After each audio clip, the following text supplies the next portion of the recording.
Buenos días, tardes, noches, desde donde nos estén escuchando, una sesión más en estos programas y contenido que hacemos en Pensar. Pensar, una plataforma virtual que visibiliza proyectos culturales, proyectos empresariales, a la gente común y corriente que quiere mostrar cosas que hace dentro de los ámbitos culturales y artísticos. Y hoy llegamos a una serie de charlas de gastrodiplomacia.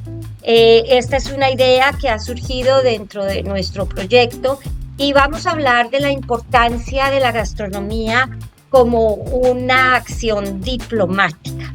Hoy tenemos, y no lo quiero presentar yo, quiero que tú te presentes, Manuel Pinilla.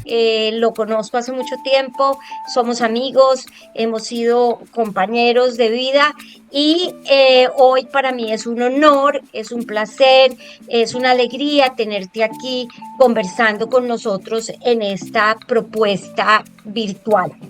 Manuel, buenos días, tardes, noches, donde sea que estemos y nos estén viendo. ¿Cómo estás? Hola Constanza, buenas tardes, ¿cómo estás? Muy bien. Muy bien. Todo muy bien, muy contento de estar acá en este espacio, sobre todo porque es un espacio que permite compartir conocimiento y es una de las cosas que a mí más me apasiona en la vida, desde que he sido docente de pastelería, de panadería, y algo que me ha gustado desde hace mucho tiempo es el tema de la historia, ¿no? Y creo que esto enlaza muy bien con el tema de la diplomacia, de la gastrodiplomacia, que aunque es un término muy nuevo, se viene llevando desde hace muchísimos años, quizá desde la aparición o desde la domesticación del fuego por parte del hombre. Entonces, muchas gracias por esta invitación. Por supuesto, por supuesto. O sea, el primer tema que vamos a tratar es como la definición de la palabra y esa gastrodiplomacia que, como tú lo dices, viene desde la antigüedad, porque desde que el fuego aparece estamos cocinando y le estamos dando de probar a los unos y a los otros. Si uno se imagina en ese inicio, pues había tribus aquí, otros allá y otros allá, y unos comían una cosa y otros comían otra y se intercambiaban eso. Y eso es un lenguaje de comunidad y de acciones comunitarias. Pero ya en esta contemporaneidad, la gastrodiplomacia aparece en el 2000 como una política de Estado de 3 países, Perú, Corea y Tailandia, que toman la decisión de mostrar su gastronomía como parte de su ecosistema político y social. ¿Cómo la defines tú? Cuando hablamos de gastrodiplomacia, tú como chef y como especialista en granos, por ejemplo, que el grano, y hoy vamos a hablar del trigo, por supuesto, pues tal vez es de lo más antiguo que tenemos como parte de lo que comemos, ¿no? Sí, así es. Bueno, digamos que yo definiría gastrodiplomacia o el conocimiento que tengo de gastrodiplomacia es el uso estratégico de la cocina nacional como una herramienta para fortalecer, ¿no? Para fortalecer varios aspectos de una nación, como darse a conocer. ¿Y qué fortalece la gastrodiplomacia? El turismo, las exportaciones y sobre todo ese reconocimiento cultural, que me reconocen como una cultura desde la parte de mi cocina, ¿no? Yo lo veo como, digamos que el término lo veo desde esa noción del fortalecimiento de esos 3 pilares. Me encanta que digas que es una estrategia política, porque indudablemente lo es. Y te voy a contar que las Naciones Unidas tienen un capítulo completo sobre gastrodiplomacia y de hecho hay países que en sus políticas de Estado decidieron que cuando invitaban a un personaje, a un jefe de Estado o una rueda de negocios, la comida que se servía o se sirve es exactamente la del país invitado, no la del país anfitrión, sino la del país invitado, que es distinto, porque es ese reconocimiento a los sabores que ustedes traen. Y entonces tenemos el sabor de México, el sabor de Tailandia, el sabor de Colombia, el sabor en sus diferentes expresiones gastronómicas. Qué bueno que lo dijiste como estrategia, porque me parece que es. Pero vámonos atrás. Y entonces quisiera preguntarte del pan, porque para mí el pan y el trigo son dos cosas que se vuelven simbólicas en la unión de personas, de comunidades, de grupos, de países, si quieres. Geográficamente, el pan lo encuentras en todo el mundo en diferentes formas. Pero si vamos a los textos sagrados más cercanos para mí, pues el pan de cada día en una de las oraciones más importantes del catolicismo, del cristianismo, es el Padre Nuestro, y nos dice, danos hoy nuestro pan de cada día. Y si nos remitimos a esa lectura bíblica, digamos que el pan y el trigo juega un papel importante como un simbolismo de unidad. ¿Qué nos puedes decir en ese emblema de hospitalidad, de unidad, de paz, de construcción? Digamos que el trigo como grano y su domesticación nos lleva a un producto en realidad muy simbólico, ¿no? Que es el pan. Y el pan está presente en todas las culturas en muchísimas formas. Pan con levadura, panes con levadura, panes ácimos, tortillas. Hoy por hoy, en pizzas, en galletas, en mucho, ¿no? El trigo está presente.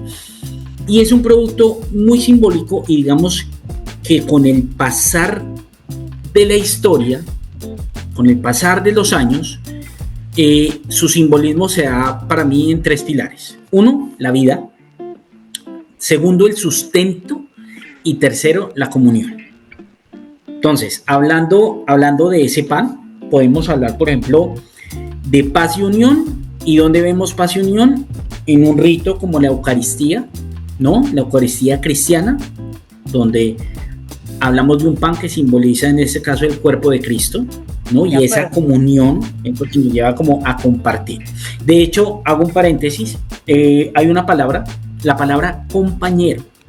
La palabra compañero viene del latín cum panis, que es con pan, ¿no? O compartir pan, ¿no? Y hoy tú hablabas hoy de compañeros de vida. Claro, esas personas con las que uno tiene cercanía, con las que uno genera camaradería, amistad, ¿no? Sin necesidad de que haya un pan en sí presente. Esa palabra compañero es una persona con la que uno tiene una comunión y una cercanía. Entonces, este es uno de los símbolos. El pan también se convirtió en un símbolo de lucha social. ¿En qué parte, por ejemplo, podemos llevarlo a Francia en la Revolución Francesa? Donde mientras las monarquías se divertían, ¿no? Con grandes manjares, con una cantidad de lujos, el pueblo afuera moría de hambre. Y una de las proclamas que hacían en las revueltas era queremos pan. Entonces se convierte en un tema de lucha social.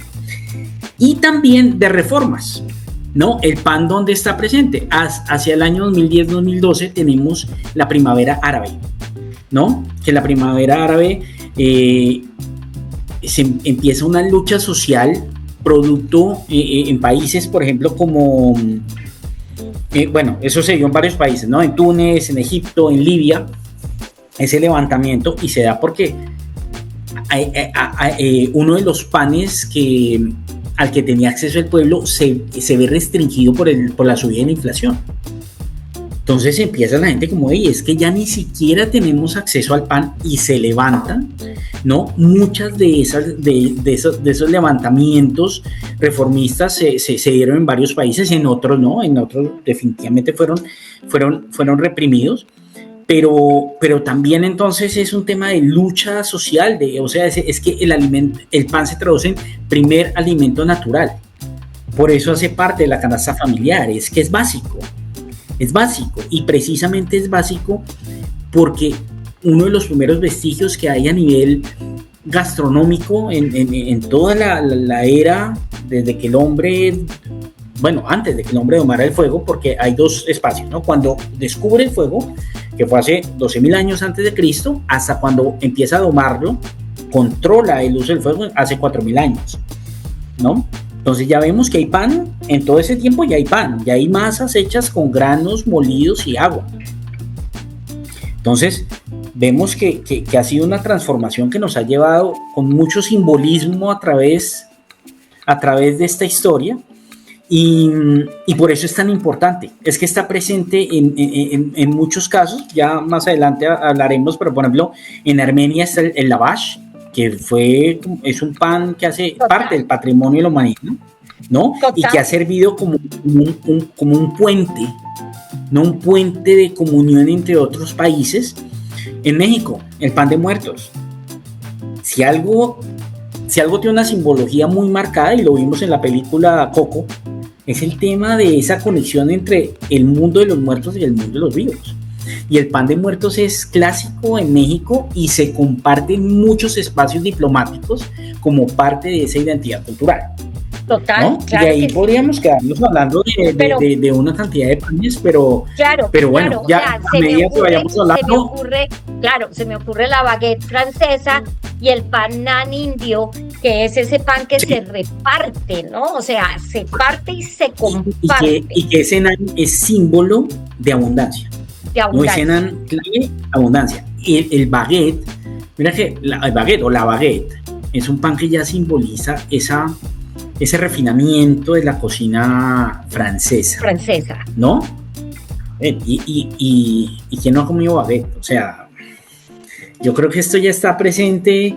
O sea, yo en este momento estoy viendo aquí en España y ya está en los chinos, lo que llamamos los chinos, los bazares chinos donde venden de todo.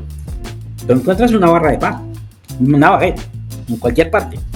Entonces ha sido también un proceso, simboliza muchas cosas. Y ahorita ya se puede hablar también de todo lo que eso ha traído, ¿no? Un mestizaje de mezclas de recetas en los panes, producto de procesos migratorios, de muchas cosas. Y creo que por eso es tan importante, porque se ha convertido en un símbolo y ese símbolo tiene también una simbología a nivel de muchos aspectos. De acuerdo, estás viviendo en España, pero los dos somos colombianos. Y tal vez una de las expresiones más contundentes un poco es cuando te levantas y no hay pan. Y no hay pan es porque o no hay no hay plata para comprar el pan, o se le olvidó a alguien comprar el pan, y no hay pan es como si no hubiera ninguna comida. O sea, ninguna comida. Sí, exacto. Más en el altiplano cundiboyacense, por supuesto, que en las otras regiones, porque aquí hoy no vamos a hablar del maíz, hoy estamos hablando del trigo, pero por supuesto que el maíz es otro ingrediente que reemplaza, por supuesto, no reemplaza, va paralelo a este mismo tema simbólico del trigo. Tú ya hablaste desde la perspectiva internacional y cómo se reinterpretan estas tradiciones, como en México el pan de muerto. Hay una cosa que yo he observado y es que desde digamos que no quiero decir palabras que después nos crucifiquen porque dijimos una o cual palabra, pero desde la llegada de los españoles a Latinoamérica que nos trajeron el trigo, yo pienso que nosotros heredamos una panadería hispana, o sea, ibérica.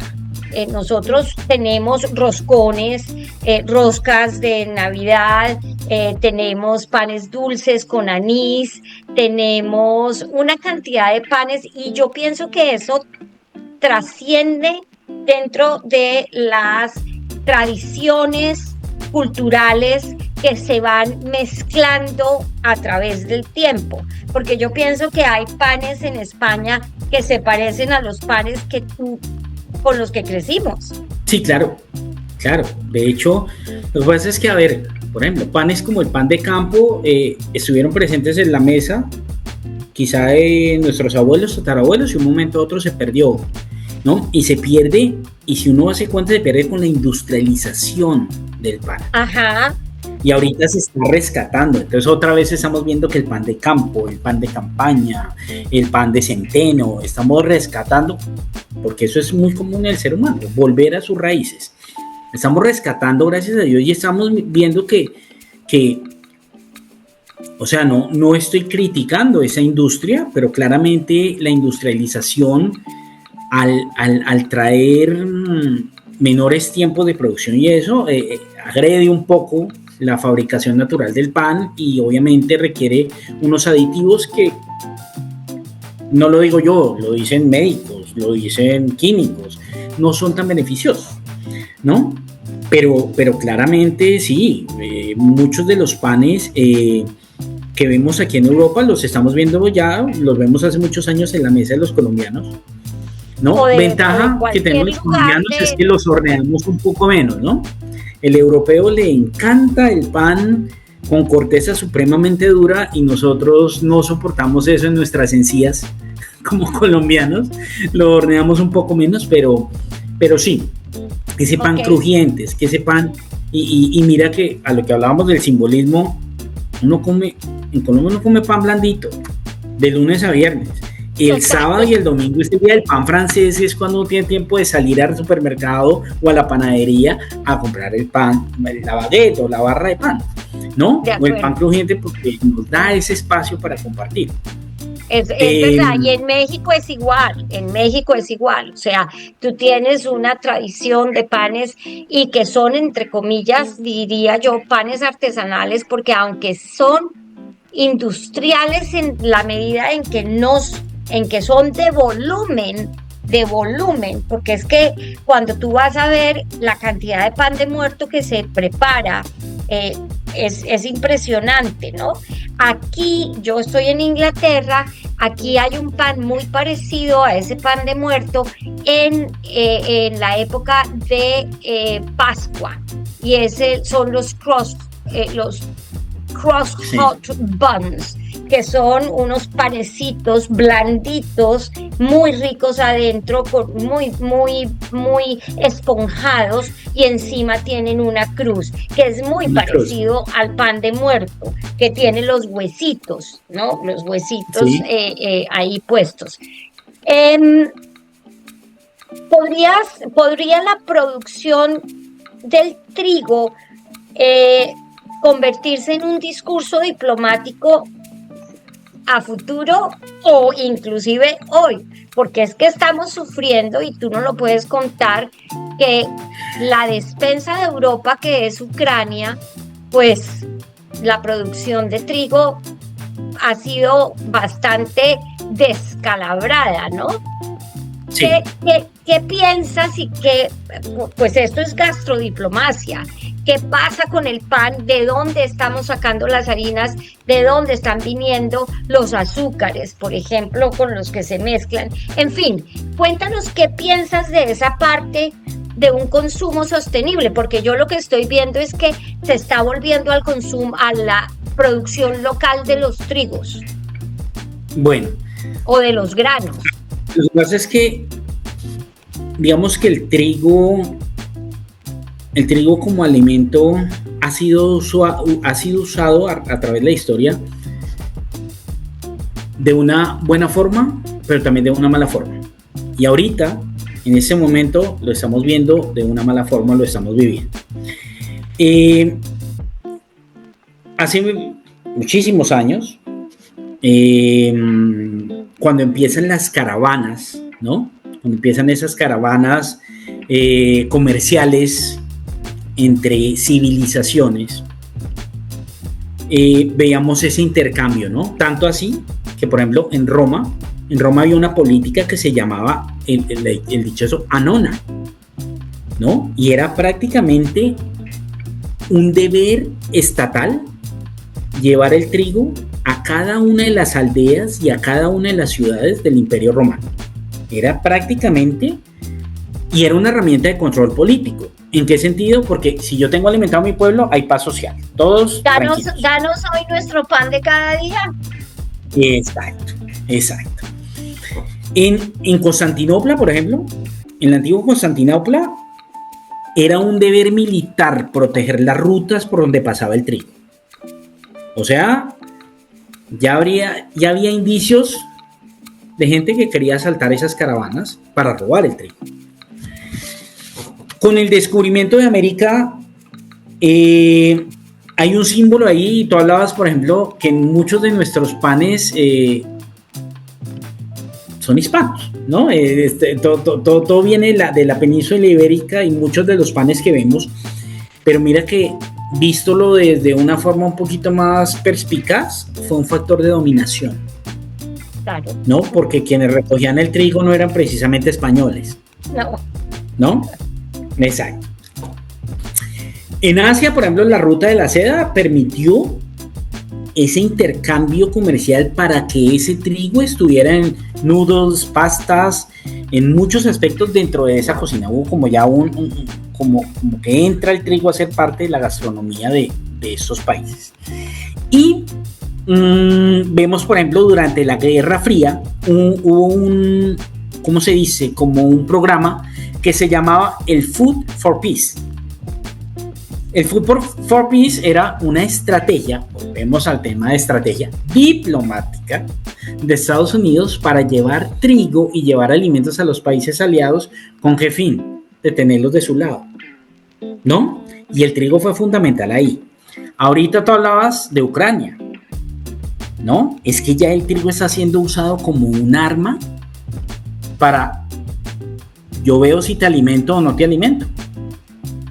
Tú verás cómo te portas conmigo. ¿Quieres ser mi aliado o no? Yo tengo trigo, tú no tienes trigo, ¿no? Y el trigo es base fundamental hasta, como aquí por ejemplo nosotros lo llamamos la comida para animales, aquí lo llaman piensos, ¿no? Hasta para la comida de las mascotas. O sea, esto ya es un tema que está presente en absolutamente alimentación, hasta desde el humano hasta animales que requieren ese trigo en la alimentación, en sus concentrados. Parte del cascajo que queda de ese trigo va a esos alimentos, y los países prácticamente ya lo volvieron un arma. Entonces ahorita Ucrania, que era la despensa de Europa, entra en guerra y empieza todos los países a correr. Entonces le compro trigo a Argentina, no, le compro trigo a Canadá, no, le compro trigo a Turquía. Pero ¿qué trae esos cambios del trigo? No todos los trigos son iguales, como no todas las bolsas de harina que tú encuentras en el supermercado son iguales, porque las harinas son mundos diferentes, por temas de absorción, por temas de molienda, ¿no? Por temas de proteína, de la cantidad de proteína presente en uno u otro trigo. Entonces, casualmente yo trabajaba en una multinacional donde teníamos productos mejoradores para el pan. Y los clientes llamaban, venga, que su mejorador no me está sirviendo, que eso no me sirve, que me estaba sirviendo y ahora no.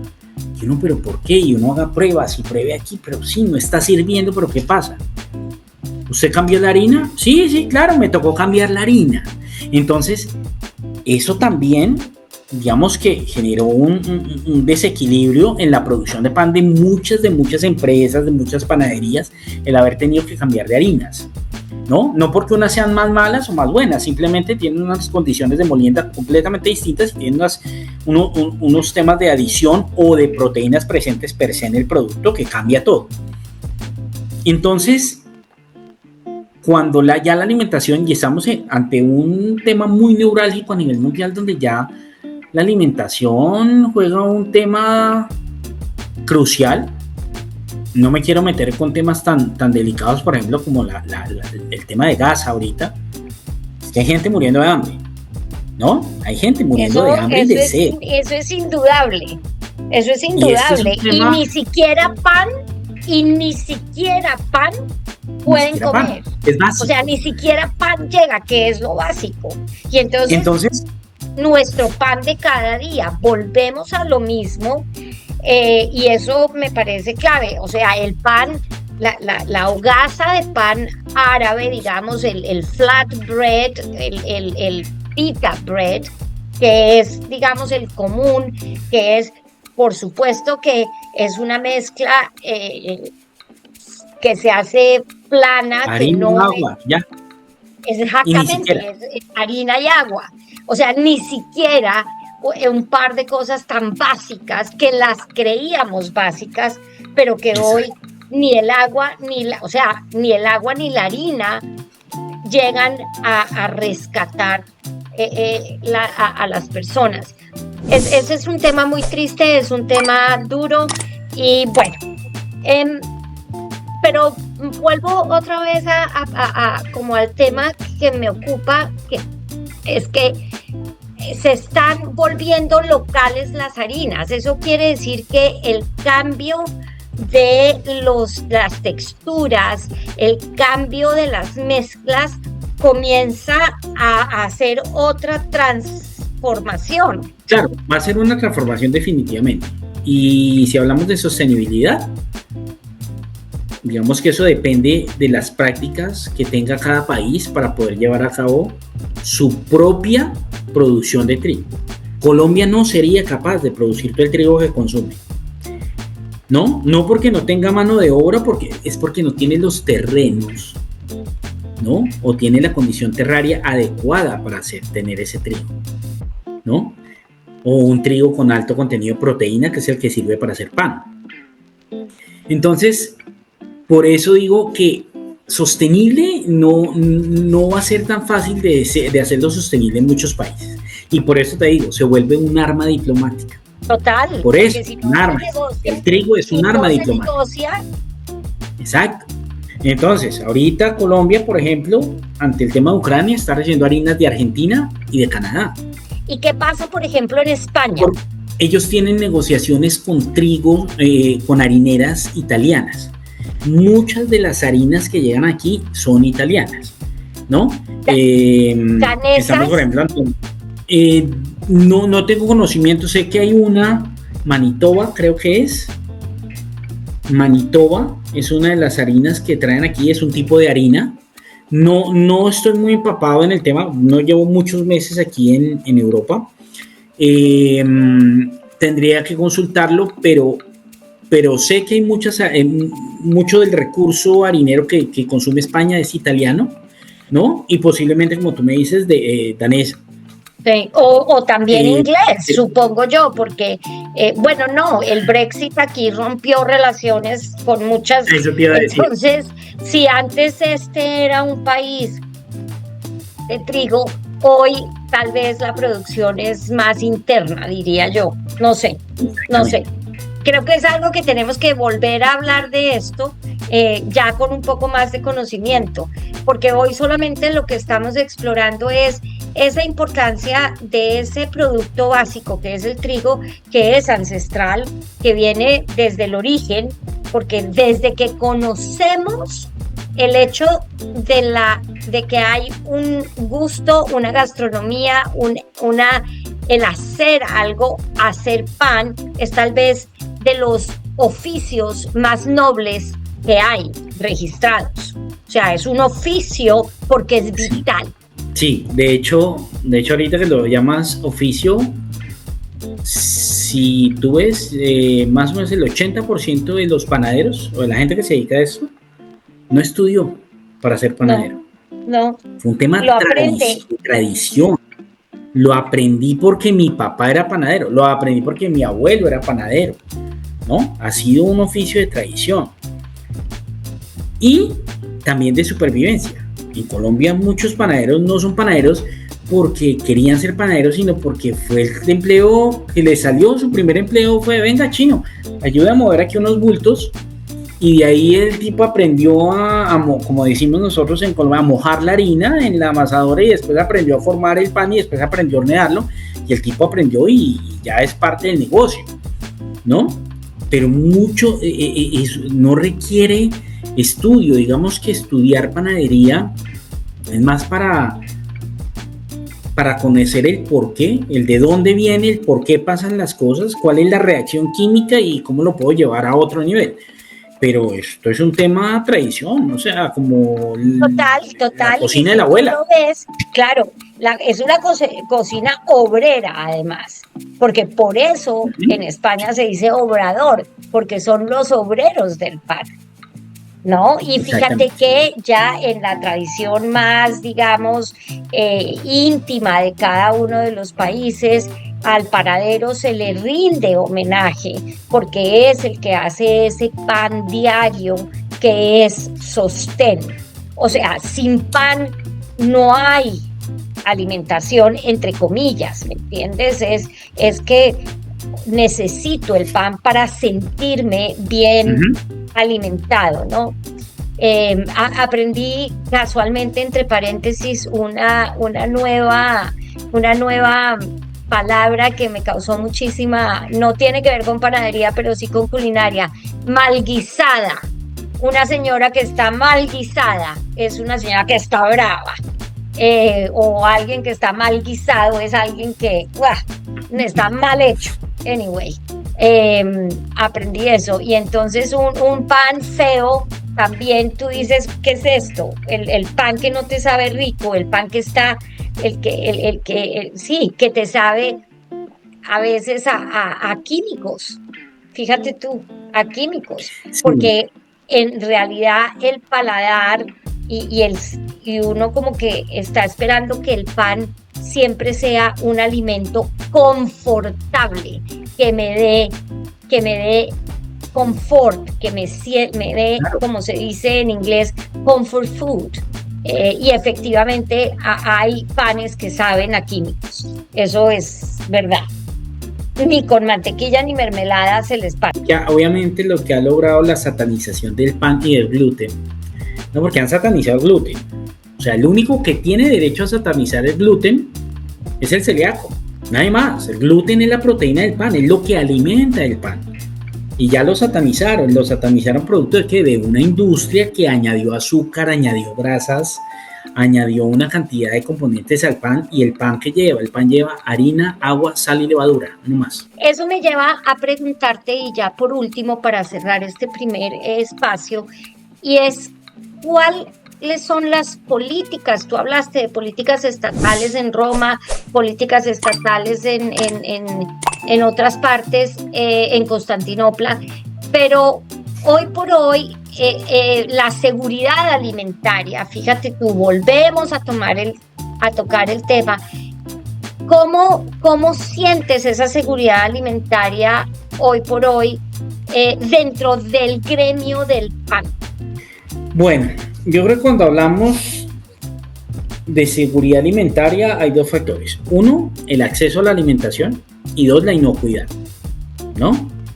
En temas de inocuidad, yo digo que si seguimos llevando el pan a nuestras raíces, el pan va a volver a ser una representación del primer alimento natural, ¿no? Que haga parte de las dietas de las personas sin afectar su salud. Pero eso, si nos devolvemos un poco, dejamos de lado un poco la industrialización de ese pan. A nivel de acceso, wow, lo estaba diciendo hace unos minutos. Mientras el trigo siga siendo un arma diplomática, es bastante complicado, y estamos ante un contexto muy neurálgico a nivel diplomático, a nivel mundial, ¿no? Donde no solo las guerras, sino las opiniones de los líderes de ciertos países pueden desatar un problema comercial, ¿no? Lo digo abiertamente, lo estamos viviendo en Colombia. Cada vez que el presidente de Colombia hace un comentario en X, arma un zafarrancho con otros países. Y eso pone en riesgo esa seguridad alimentaria, ¿no? El trigo, siendo un producto fundamental, puede llegar a ser en el futuro a nivel de alimentos como si fuera oro. Fuera oro. Un producto disputado, y se hablan de sitios donde ya el clima está cambiando, donde ya los cultivos no dan igual. Estamos hablando no me atrevería a hablar de cambio climático porque soy de los que pienso que el planeta Tierra tiene una ciclicidad, ¿no? Y hemos pasado por épocas, el planeta ha pasado por épocas glaciares, otras de aumento de temperaturas desbordadas que no permiten la vida, y esta puede ser uno de los cambios que está experimentando el planeta, como cualquiera, y todos los cambios que ha experimentado el planeta llevan a una extinción.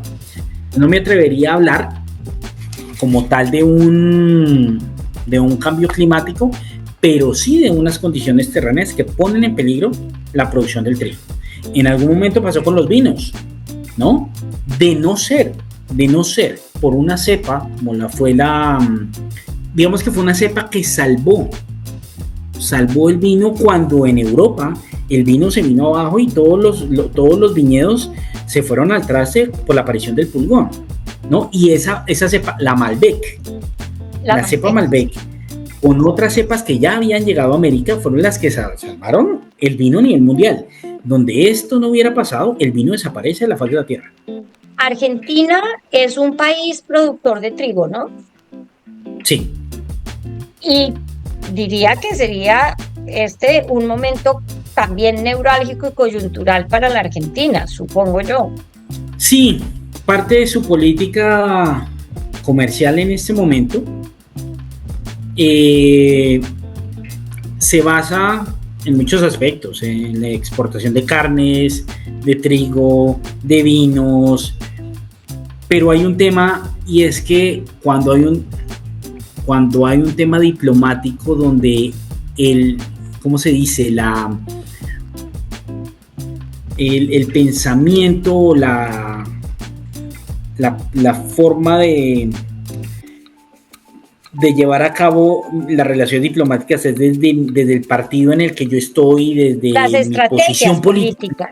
Desde mi posición política, entonces ahí hablamos otra vez de sostenibilidad. Yo le vendo al que me cae bien, al que no, o al que no está acorde con mis principios, con mis temas políticos, entonces no le vendo, ¿no? Cuando esto debería ser, es un producto comercial y es un producto para todo el mundo. Claro, pero ahí es donde la diplomacia entra a jugar un papel crucial, ¿no? Yo le vendo a todo el mundo, no me caes bien, pero me pagas por el producto. No puede ser un tema de a ti no te vendo y muérete de hambre porque esa es mi posición política.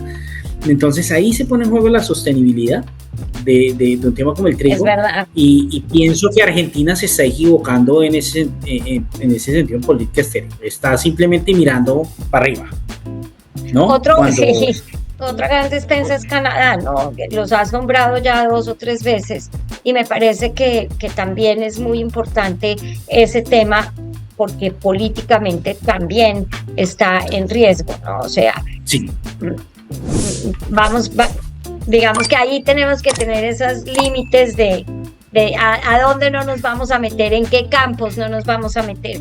Manuel, mil gracias por tu conversación, mil gracias por tu generosidad con tu conocimiento y espero que no sea ni la primera ni la última, sino que este proyecto de gastrodiplomacia, de conversaciones contigo, con otros chefs, con otros académicos de la gastronomía, de la producción alimentaria, sigamos conversando de este término, con esta idea de la gastrodiplomacia.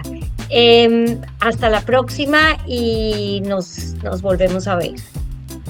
Vale, claro que sí, Constanza, muchas gracias nuevamente y bueno, ya para despedirme, podemos hacer una segunda parte, me encantaría, para que hablemos del pan en el tema del mestizaje culinario, que va a ser un tema largo, muy grande, porque abarca muchísima historia, pero bueno, lo tenemos pendiente y me encantaría. Absolutamente hecho. La próxima, el pan y el mestizaje del pan. Mestizaje culinario, claro que sí.